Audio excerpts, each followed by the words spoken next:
Assalamualaikum warahmatullahi wabarakatuh. Alhamdulillah wa syukurillah wa bini'matillah wa la hawla wa la quwata illa billahil aliyyil azim. Allahumma salli wa sallim ala sayyidina Muhammadin nabil ummi al habibi ali al qadril jahi wa sahbihi wa sallam. Amma ba'd. Ehwani, daripada di siang ini kita pergunakan waktu yang sia-sia, monggo kita sama-sama ngaji dalam hal ini untuk mencari ridho dan keberkahan dari Allah Subhanahu wa taala. Daripada kita duduk minum kopi sambil bicara yang nggak penting, mari kita sama-sama ngaji agar kita juga paham bahwa dalam kehidupan hasanah kita sebagai umat manusia ini adalah untuk menambah keimanan. Kita harus tahu tentang diri kita sebagai hamba Allah. Selaku hamba Allah, kita mencari keridoannya ini seperti apa? Ujian-ujian, dan kita memahami bahwa diri kita ini banyak sekali namanya cobaan-cobaan hidup yang bersifat duniawi. Banyak sekali, saudara-saudara.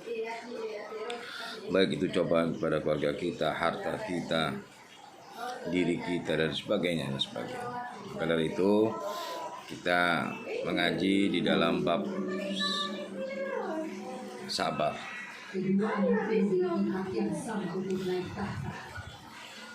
Keutamaan atau fadilah daripada sabar ini diterangkan oleh Allah Subhanahu wa taala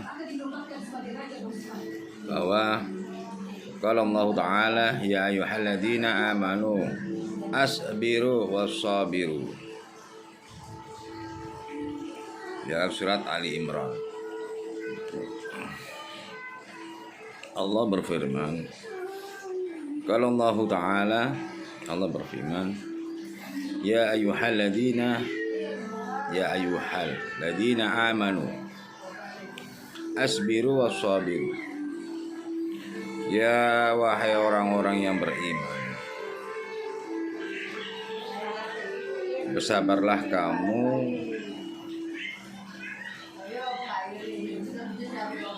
asbiru wassabiru, dan kuatkanlah kesabaran. Di dalam hal ini Allah menginginkan daripada makhluknya itu bersabar atas segala ujian. Diuji diri kita, baik itu harta kita, baik itu keluarga kita, baik itu diri kita, diuji oleh Allah Subhanahu wa taala, yang mana apabila kita lulus dalam ujian Allah berikan ini, maka Allah sangat mencintai diri kita.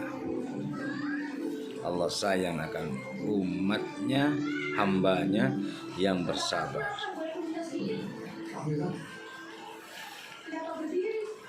Berkata pula Allah Subhanahu wa taala, qala ta'ala,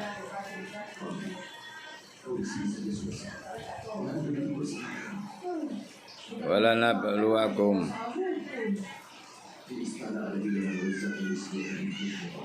bisyai'in minal khaufi wal bihu'i wa naqdin minal amwali wal anfusi was samarati wa basyiril sabirin. Dan sesungguhnya Allah akan memberikan cobaan kepada hambanya dengan sedikit ketakutan, kelaparan, kekurangan harta, jiwa, dan semuanya. Dan berkata Allah, sampaikan berita gembira kepada orang-orang yang bersabar. Ikhwani, apabila kita ingin dinaikkan pangkat derajat kita sama Allah Subhanahu wa taala, itu kita diuji dengan beberapa ujian-ujian, yakni cobaan, supaya kita ini lulus untuk menggapai ridhonya Allah. Macam-macam ujian Allah berikan kepada hambanya.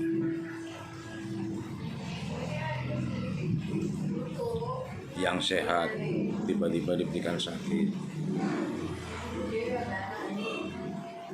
yang kaya tiba-tiba berhenti, katakan proyeknya atau apalah hasilnya, sehingga sempat gulung tikar lah, sedang keluarganya, macam-macam lah ujian yang Allah berikan. Dan jika hambanya tersebut sabar, dengan kesabaran ini menjadikan beliau takwa kepada Allah, dekat kepada Allah, maka Allah nyatakan lulus, maka Allah akan gantikan berlipat-lipat, saudara.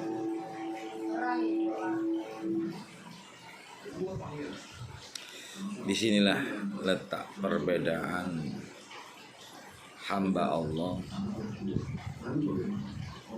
dengan para iblis. Allah uji iblis, kesabarannya Allah uji, yakni disuruh tunduk nih kepada Nabi Allah Adam alaihissalam.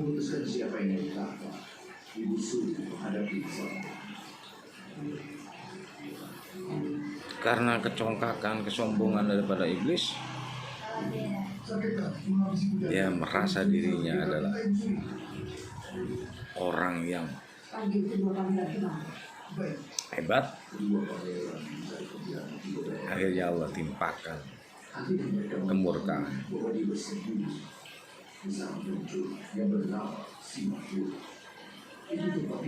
Dan kemarahan Allah ini tidak dibalas dengan penyesalan. Bahkan iblis nego dengan Allah Ta'ala, berbicara memohon kepada Allah bukan dengan rasa penyesalan ataupun taubatnya, melainkan masih memohon kepada Allah untuk menggoda anak keturunan Nabi Adam alaihissalam, menggoda untuk menjerumuskan. Nah, disinilah letaknya kita sebagai manusia ini, perbedaan antara iblis dengan manusia. Kalau manusia tidak sabar atas ujian Allah, berarti sama dengan iblis.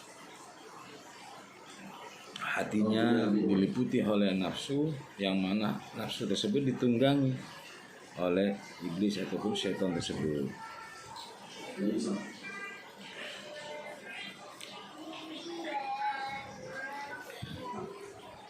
Cobaan orang mukmin banyak, saudara. Selalu dicoba untuk menjadikan insan yang kamil. Dalam hal ini Allah tidak semata-mata memberikan rahmatnya kepada hambanya yang beriman. Ya.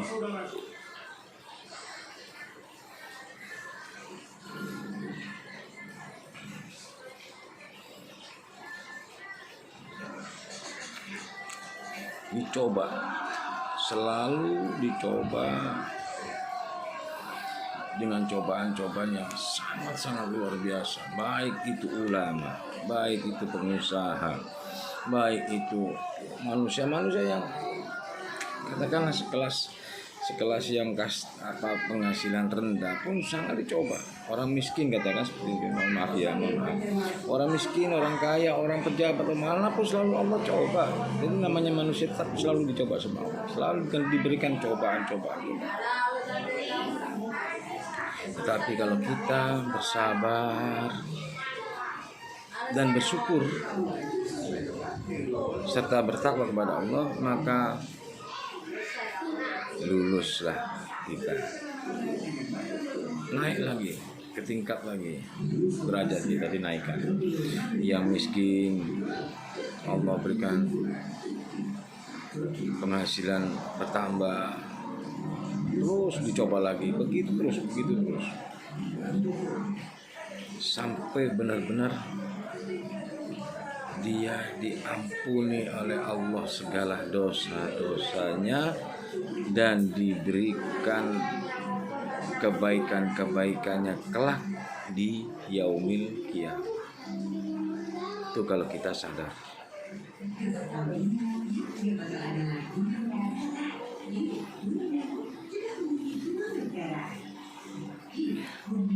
Qala ta'ala alladzina idza asabathum musibatu qalu inna lillahi wa inna ilaihi raji'un. Allah berfirman kepada orang-orang hamba yang beriman, kepada hambanya yang beriman, yakni setiap kita hamba Allah atau orang-orang yang ditimpa oleh musibah, maka ucapkanlah inna lillahi wa inna ilaihi raji'un. Jadi kalau kita diuji tentang materi, harta, ya, keluarga atau apa semuanya, mengapa ucapkanlah inna lillahi wa inna ilaihi raji'un. Kembali lagi kepada Allah Sang Pemilik. Dan di situ kita merenung,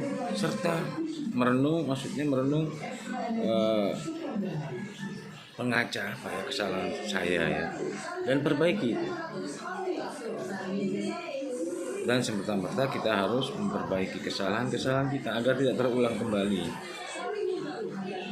Terus merenungkan diri kita, muhasabahkan diri kita kepada Allah. Ya. Sambil kita mohon ampunan kepada Allah. Astaghfirullahaladzim wa atubu ilaih.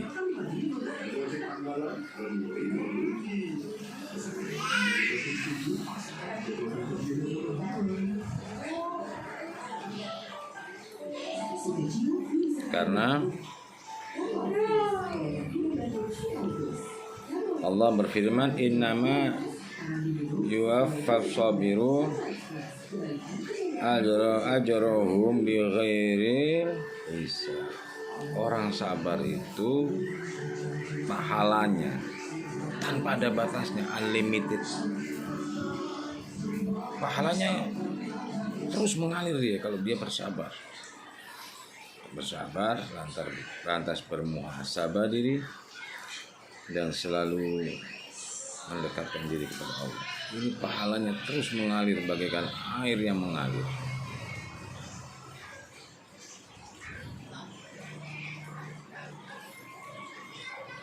Bersabar, kita diomongin orang, digunjing.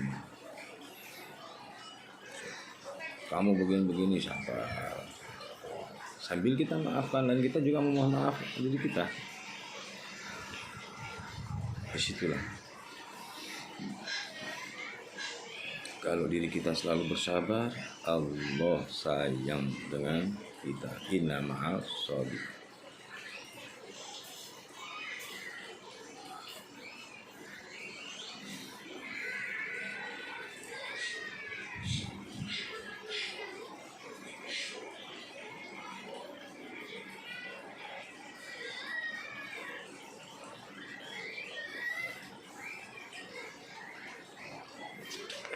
Yang dengan bersabar. Dan ini juga dilakukan oleh Rasulullah SAW, dicontohkan dengan Nabi SAW pada saat beliau berdakwah di kota Taif. Beliau dilempari sampai berdarah, dilempari batu, dilempari kotoran. Beliau sabar. Pada saat itu malaikat Jibril turun, ya Rasulullah, perintahkan, keluarkan omonganmu aja, perintahkan sama saya atau mintakan kepada Allah. Saya balik gunung itu untuk menghancurkan kota Taif. Jawabannya Rasulullah, ya jangan Jibril, orang ini tidak paham. Maksudnya tidak paham bahwa ini adalah dakwah Rasulullah waktu mengemban risalahnya Nabi SAW. Dan Rasulullah berdoa, tapi bukan untuk berdoa untuk menghancurkan penduduk Taif, melainkan berdoa untuk diberikan hidayah kepada penduduk Taif dan dijadikan kota tersebut kota yang berkah. Itu hebatnya sabaran beliau. Ya.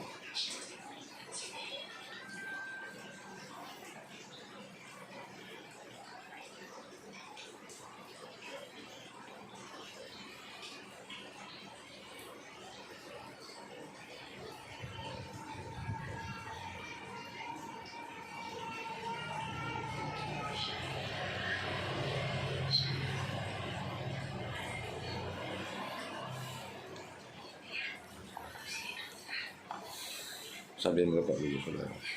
Ngaji nyantai ya, ngaji ngopi merokok santai biar nggak tegang.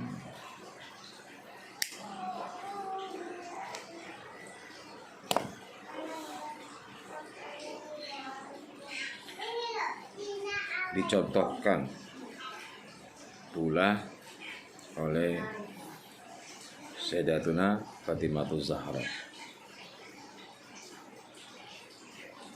radhiyallahu anha.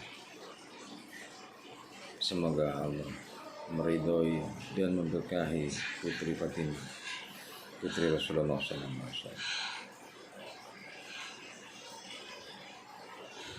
dan menempatkan beliau di surga Allah yang terindah untuk putri Nabi SAW bersama putra-putranya, bersama ahli baitnya. Dicontohkan oleh Ibunda Fatimah Zahra bahwa pada saat itu Rasulullah SAW kapundut oleh Allah, maksudnya diambil oleh Allah atau meninggal. Pada Ibu Fatimah, Masya Allah, sangat kehilangan ayahanda tercinta.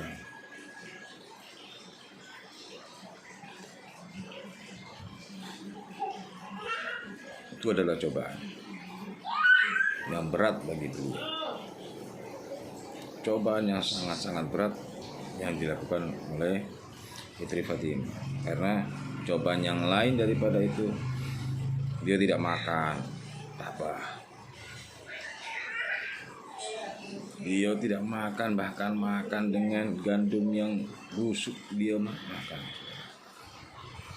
Kita boro-boro nasi basi aja kita nggak mau, nasi jemek aja nggak mau ya. Dia putri Nabi nggak peduli dengan hal itu. Tetapi pada saat ayahanda diambil oleh Allah, dia menangis, meneteskan air mata. Dan itu adalah ujian yang terberat bagi beliau.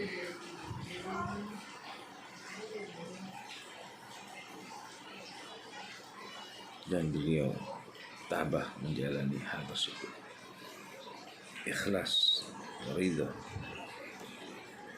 karena inna lillahi wa inna ilaihi raji'un. Beliau kehilangan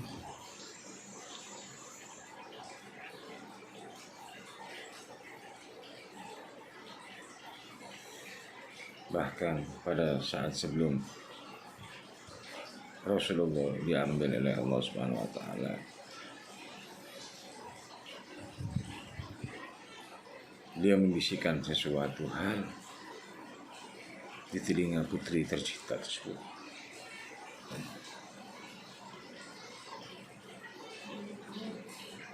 Sehingga yang pada saat pertama waktu dibisikin itu,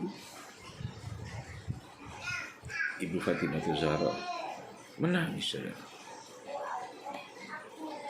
Terkejutlah sang suami tercinta Sayyidina Ali radhiyallahu anhu. Bahkan Sayyidina Ali ini gelarnya luar biasa, karamahu wajah.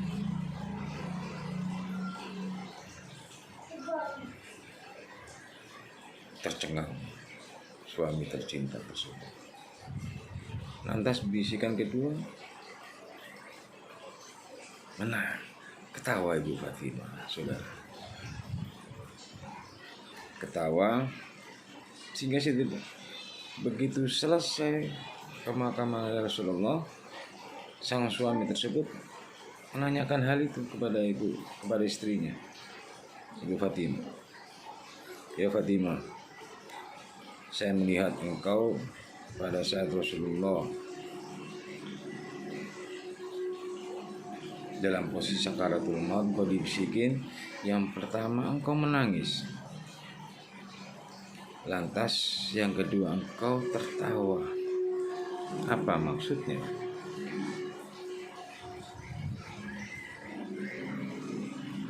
Jawaban sang putri tercinta,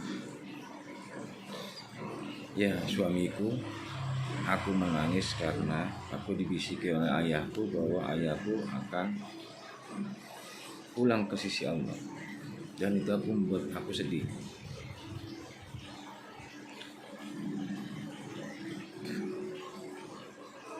Lantas bisikan yang kedua yang buat aku bahagia, yakni kelak aku yang akan dijemput oleh ayahku tercinta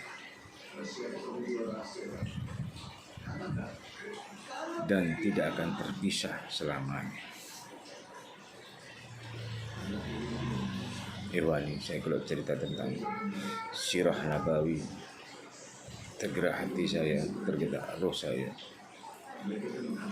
tertumpah air mata hamba Al-Fakir ini, karena Al-Fakir sangat merindukan panggilan, belayan, serta sapaan Rasulullah SAW.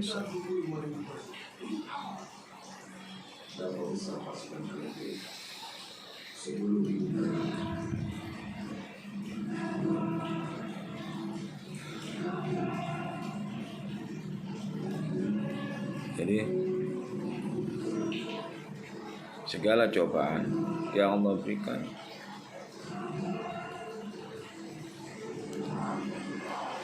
kita senantiasa harus bersabar.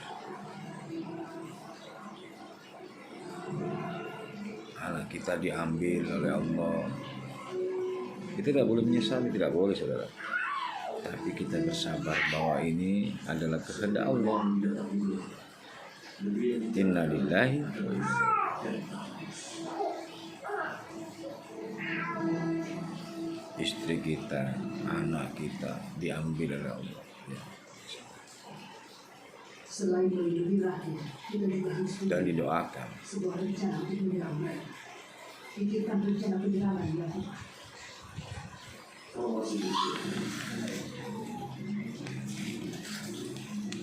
Itu hanya ada di buku saja, belum pernah dipakai.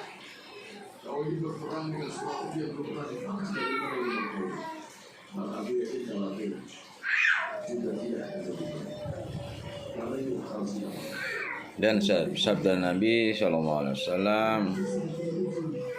dari An Abi Hurairah radhiyallahu anhu, anna Rasulullah sallallahu alaihi wasallam qala yaqulu Allah ta'ala ma li'aidi mu'minina indi jazaa'un idza qabattu Safiya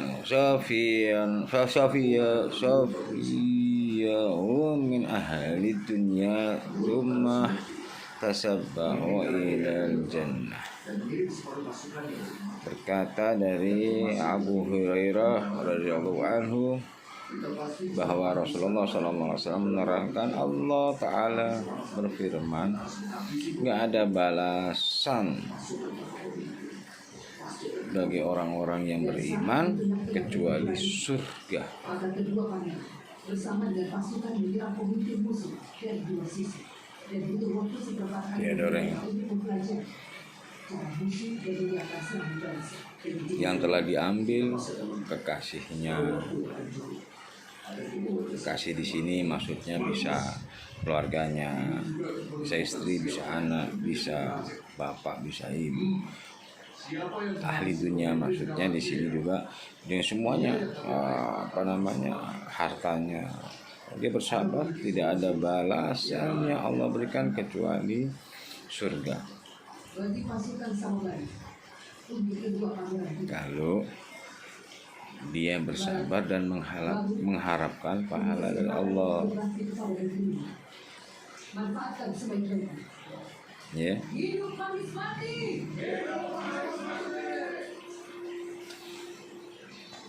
Balasannya surga, saudara. Masya Allah, luar biasa.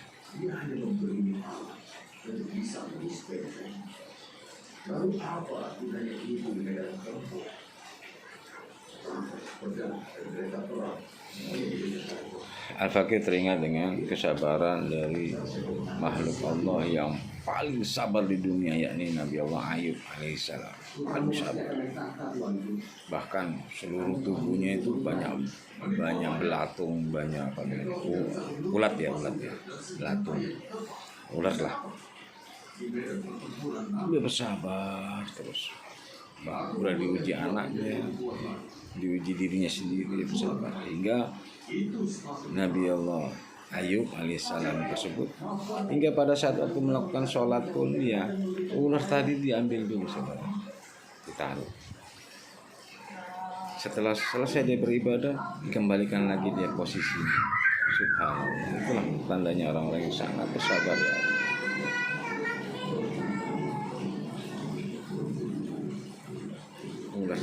Ulatnya yang nempel di seluruh tubuhnya diambilin semua. Karena apa? Beliau menghadap Allah, menghadap Rabbnya, mengharap pahala, mengharap ridhonya. Ditaruh dulu nih, dibersihin dulu seluruh badannya, ditaruh di satu wadah si ular tadi ini, baru dia beribadah kepada Allah. Setelah selesai beribadah kepada Allah, si ulat tadi diambil, saudara, dikembalikan lagi kepada tubuhnya. Subhanallah. Makanya kalau kita mau menghadap kepada Allah, usahakan nih bersih. Dicontohkan sama Nabi Allah Ayub tadi, dibersihkan dulu. Jadi ini maknawinya. Badan kita sebelum menghadap Allah kita bersihkan. Orang kita aja kalau menghadap istri kita, kalau badan nggak bersih juga kita ya malu ya. Kita mau menghadap tamu, badan kita ini nggak bersih atau belum mandi atau doa apa, nggak bersih lah ya, malu nggak kira-kira? Apalagi kita menghadap Allah. Pakailah pakaian yang terbaik untuk menghadap Allah Subhanahu wa Ta'ala. Bersihkan diri kita sebagaimana bersihnya kita menghadap teman-teman kolega kita. Bahkan kalau bisa kita pakai parfum supaya ini terbaik lah kita menghadap Allah. Saudara, itu yang dicontohkan oleh Nabi Allah Ayub, dibersihkan. Setelah selesai dikembalikan lagi. Nah, kita begitu juga, selesai menghadap Allah, ganti baju kita. Jangan ente pakai kaos sembarangan, mentang-mentang sendirian atau seperti itu. Ente kalau menghadap Allah dengan baju compang-camping, tapi kalau menghadap kolega Oh itu rapi, semprotan parfum. Kebalik saudara. Kebalik.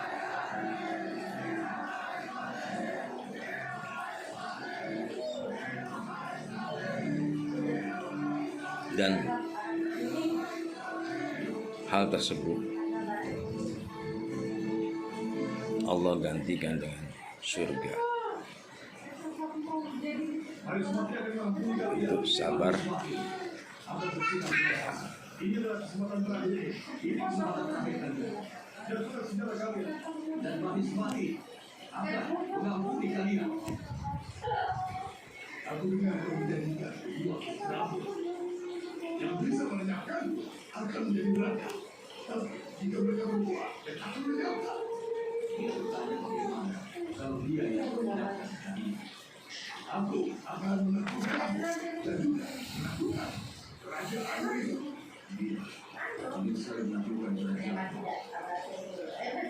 Lalu kau akan melahirkan anakku. Jadikan kau menjadikan anakku sebagai raja di kerajaanmu ini. Raja yang agung. Raja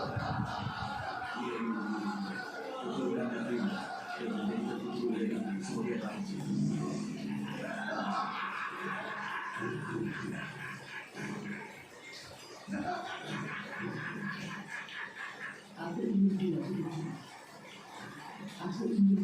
Nabi sallallahu alaihi wasallam qala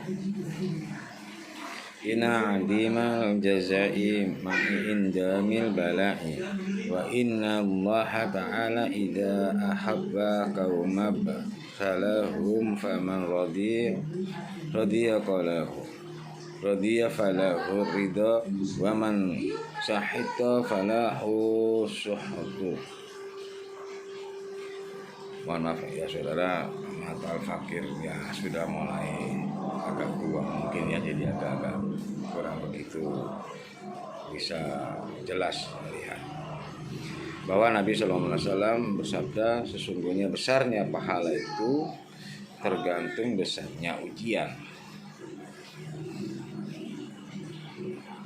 Jadi semakin antum besar ujiannya, maka besar pula pahala ente. Jadi kalau yang semakin besar ujiannya, semakin benar-benar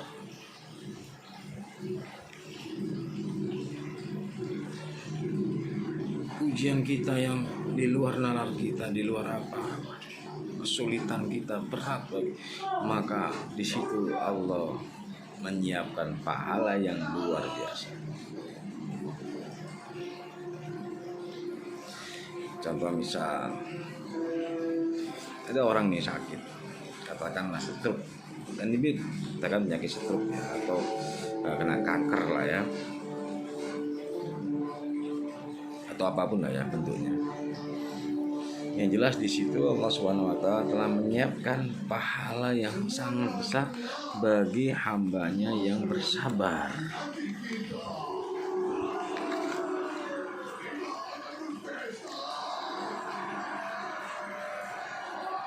Dan dibarengi kesabaran tersebut dengan takwa serta memohon kepada Allah, rintihan hati kita kepada Allah. Karena Allah rindu akan sapaan hambanya. Selalu kita memohon, selalu kita meminta, katanya Allah, ud'uni astajib lakum, mintalah kamu kepadaku.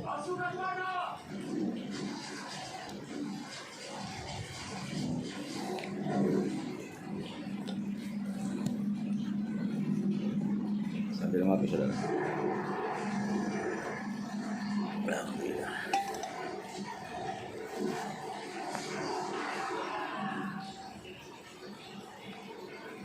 Nabi SAW qala, sesungguhnya besarnya pahala itu tergantung dari besarnya ujian. Dan Allah mencintai suatu bangsa Jika Allah mencintai, misalnya kota ini dicintai oleh Allah karena banyaknya orang-orang yang beribadah, maka Allah memberikan ujian yang besar. Diuji sehingga Allah tahu siapa saja yang ikhlas, dan di situ ridhonya Allah akan turun.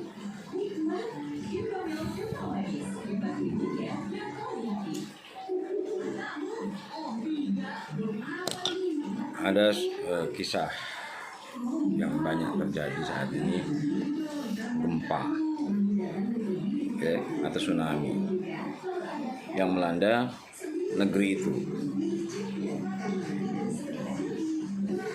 ditimpa sama Allah, disapu.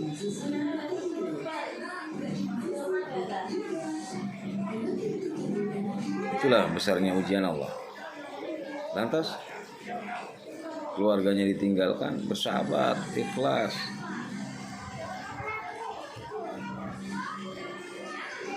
Itu semata-mata ahli keluarganya mengharapkan keridhaannya Allah. Maka balasan orang-orang tersebut adalah surga bagi Allah.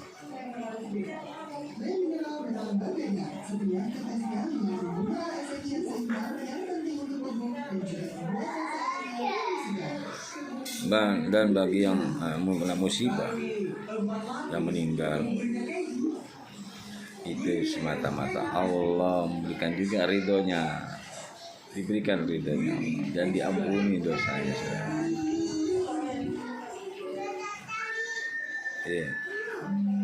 Bersyukur kita sebagai manusia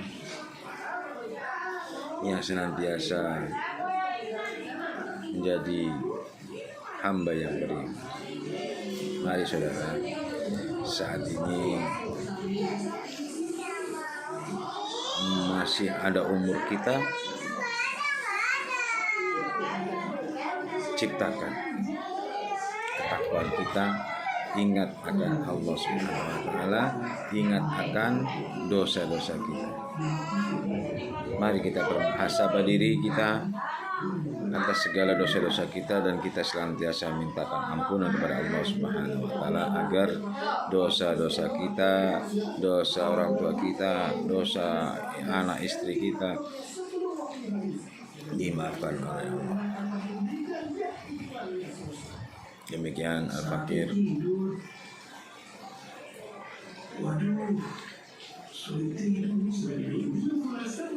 memberikan setetes ilmu tentang sabar dan mudah-mudahan menjadikan hidayah bagi kita semua. Apabila ada perkataan Al-Fakir yang salah, yang tidak sesuai dengan hati kalian, jadikanlah ini iktibar untuk mendekatkan diri kita kepada Allah. Dan maafkan apabila Al-Fakir dalam kata tersebut melukai hati antum semua lahir batin. Assalamualaikum warahmatullahi wabarakatuh.